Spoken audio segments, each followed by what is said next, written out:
To my channel. Welcome to Haridwar vlog part 2। I know थोड़ा late हो गया है, थोड़ा नहीं थोड़ा ज़्यादा ही लेट हो गया है, बट क्या करूँ, मुझे टाइम ही नहीं मिल पाया था, थोड़ा सा बिज़ी चल रही थी, इसीलिए अभी मैं ये वीडियोस डाल रही हूँ।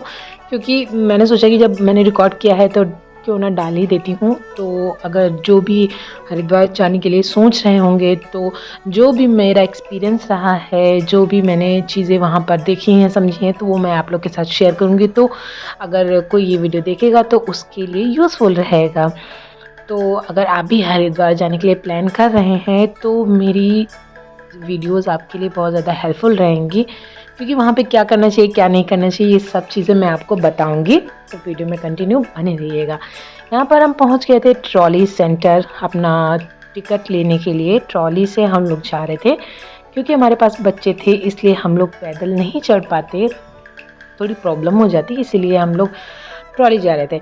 ट्रॉली टिकट यहाँ पर दो तरीके की अवेलेबल थी, एक वीआईपी थी और एक नॉन वीआईपी।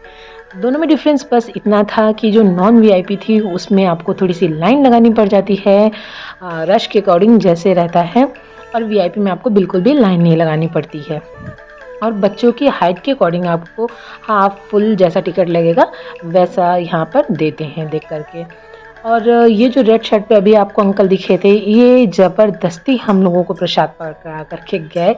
और इसके पहले भी एक लोग थे, उन्होंने भी ज़बरदस्ती प्रसाद पकड़ाया, ऐसा बोल करके कि वहाँ पर जा कर के आपको प्रसाद नहीं मिलेगा। बट ऐसा बिल्कुल भी नहीं था। वहाँ पर आप जाएंगे ऊपर तो आपको बहुत अच्छी अच्छी सी प्रसाद की दुकानें मिलेंगी, हर तरीके के प्रसाद जो भी आप चढ़ाना चाहते हैं, नारियल हो गया, चूनर हो गया, जो भी प्रसाद आप चढ़ाना चाहते हैं वहाँ पर आपको अच्छे से मिल जाती है। और थाली में लग रही है, और इन्होंने तो ज़बरदस्ती दे दिया और महंगा भी दिया था, और उस प्रसाद में कुछ भी था भी नहीं। तो मैं तो आपको यही सजेस्ट करूँगी कि आप नीचे से प्रसाद बिल्कुल भी ना ले करके जाएं, चाहे जो कोई जितना बोले, क्योंकि ऊपर जा कर के आपको अच्छा मिल जाता है और नीचे के कंपेयर में ऊपर बेटर रहता है। तो इसीलिए हम लोग ट्रॉली से पहुंच गए थे। और ट्रॉली में आपको जहां से हम लोगों ने मनसा देवी का टिकट कराया था, उसी जगह पर ही चंडी माता का भी टिकट, दोनों एक साथ ही हो जाते हैं आने जाने के। तो एक ही जगह पे दोनों जगह के टिकट होते हैं। तो ये मेरा फर्स्ट टाइम था, तो बहुत ज़्यादा एक्साइटमेंट भी हो रही थी और डर भी लग रहा था। एक्साइटमेंट और डर दोनों का लेवल हाई था। कितना ही खूबसूरत नज़ारा लग रहा था, पूरा हरिद्वार यहाँ से दिखाई दे रहा था, बहुत ही खूबसूरत था। तो आप भी मेरे साथ एंजॉय करिए।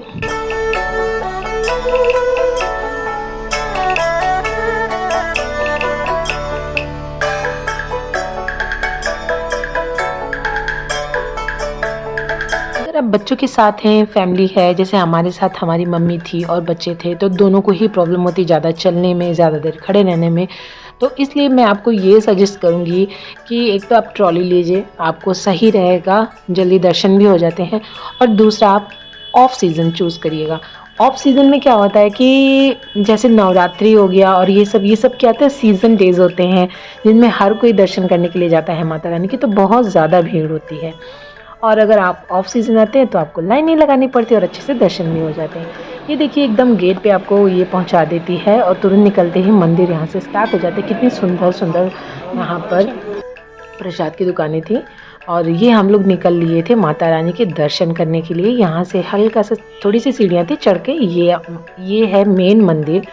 और यहाँ पर दो पुजारी खड़े थे और वो हर किसी का प्रसाद की थाली ऐसे ले ही नहीं रहे थे, ये बोल रहे थे कि आपको दक्षिणा इसमें रखना ज़रूरी है, वो भी अच्छी दक्षिणा रखना ज़रूरी है, अदरवाइज़ वो आपको प्रसाद चढ़ा ही नहीं रहे थे। तो ये चीज़ मुझे बहुत ही गलत लगी, क्योंकि भगवान जो होते हैं वो आपकी आस्था और भाव के भूखे होते हैं, ना कि दक्षिणा के।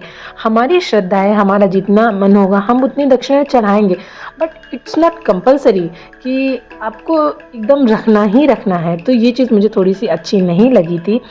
तो मैं तो आपको ये सजेस्ट करूँगी कि बजाय पंडित को देने के आप खुद ही भगवान जी को चढ़ा दीजिए। आपकी जितनी आस्था है, श्रद्धा है, उतना दक्षिणा आप दान पत्र में डाल दीजिए और अच्छे से आप अपनी पूजा करिए। तो एक ये चीज़ भी आप ध्यान में रखिएगा। ये आपको ज़बरदस्ती फोर्स करते हैं, एक आगे जा कर के वृक्ष है वहाँ पर भी आपको फोर्स करेंगे कि यहाँ पर दक्षिणा चढ़ाइए, हर जगह वहाँ पर फोर्स करते हैं। तो थोड़ा सा संभल करके। बजरंग बली का मंदिर था और भी एक मनोकामना पूर्ति वृक्ष था, बहुत सारी मंदिर वहाँ पे और भी थे जिनको मैं नहीं रिकॉर्ड कर पाई क्योंकि हर जगह अलाउ नहीं होता और भीड़ इतनी ज़्यादा होती है कि खुद भी को संभालने रिकॉर्ड कैसे ही करें, जितना पॉसिबल हो गया उतना। यहाँ पर हम लोग निकल लिए थे चंडी माता के दर्शन करने के लिए। चंडी माता का मंदिर मनसा देवी माता से मंदिर से थोड़ा सा दूर पड़ता है, उसके लिए हम लोगों ने किया होता ऑटो। और यहाँ पर मेरे हस्बैंड पूछ रहे थे कि तुमने ये क्या गले में लाल धागा पहन लिया, तो मैं उनको बता रही थी कि वहाँ पर बजरंगबली का एक मंदिर था तो वहाँ पर पंडित जी ने मुझे दिया था, तो इसीलिए मैंने उसको पहन लिया। उन्होंने कहा था कि आप अपने गले में इसको धारण कर लीजिए। तो और यहाँ पर जो चंडी माता जी का मंदिर है वो गंगा नदी क्रॉस करके दूसरी साइड जाकर के ऋषिकेश वाले रास्ते पर पड़ता है। आपको आधे घंटे लग जाएंगे, तो थोड़ा सा दूर पड़ता है, वहाँ से आधे घंटे का रास्ता है। और ये हम लोग पहुँच गए थे ट्रॉली सेंटर पे। और जो पैदल वाला रास्ता है वो थोड़ा सा आगे जा कर के है, ट्रॉली वाला थोड़ा सा पहले पड़ जाता है।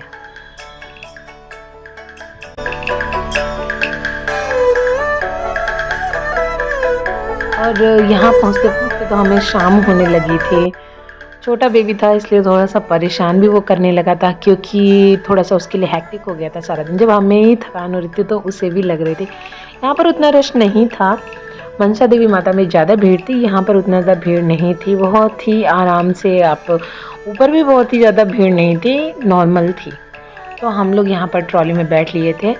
और मनसा देवी पहुँचने में आपको 2-3 मिनट में ट्रॉली पहुँचा देती है और चंडी माता पहुँचने में आपको पूरे 5 से 6 मिनट लगते हैं या फिर उससे ज़्यादा ही लग सकते हैं, क्योंकि ये थोड़ा सा उससे ज़्यादा ऊंचाई पर मंदिर बना हुआ है। घने जंगलों के बीच से ट्रॉली जाती है और एकदम खड़ी चढ़ाई जिसे बोलते हैं वो है यहाँ पर, तो इसलिए थोड़ा सा रोपवे थोड़ा धीरे धीरे चलती है। और इतना डर लग रहा था देख करके, बहुत ही घने घने जंगल थे, बहुत डर लग रहा था, अच्छा भी लग रहा था और डर भी लग रहा था। और ये जो पहाड़ी का नाम तो मुझे नहीं पता है, बट ये जहाँ पे ये मंदिर है इतनी अच्छी खूबसूरत जगह है, ज़्यादा भीड़ भी नहीं थी यहाँ पे और बहुत ही मन को शांति मिलती है। यहाँ पर 3-4 मंदिर और भी हैं, जैसे हनुमान जी का मंदिर है, एक अंजनी माता का मंदिर है, संतोषी माता का मंदिर है, तो वो भी बहुत ही अच्छे, बहुत मन को शांति मिलती है। ये कुछ 1-2 क्लिप मैंने वहाँ पे जाकर के रिकॉर्ड किए थे। और यहाँ पर बहुत सारे लोग अपनी मन्नत के लिए चूनर भी बांधते हैं, तो उनकी मनोकामना ज़रूर पूरी होती है। ज़्यादा तो रिकॉर्ड नहीं कर पाई थी क्योंकि मेरा बेटा परेशान करने लगा था। जो क्लिप्स मैंने फ़ोटोज़ मैंने क्लिक करी हैं वो मैं ऐड कर दूँगी। और आई होप आपको ये मेरा व्लॉग अच्छा लगा रहा होगा। अगर अच्छा लगा तो प्लीज़ वीडियो को लाइक करिएगा, चैनल को नहीं सब्सक्राइब किया तो प्लीज़ चैनल को सब्सक्राइब करिएगा। नेक्स्ट वीडियो में मैं आप लोगों को बताऊँगी कि मैं और कहाँ कहाँ गई थी हरिद्वार में।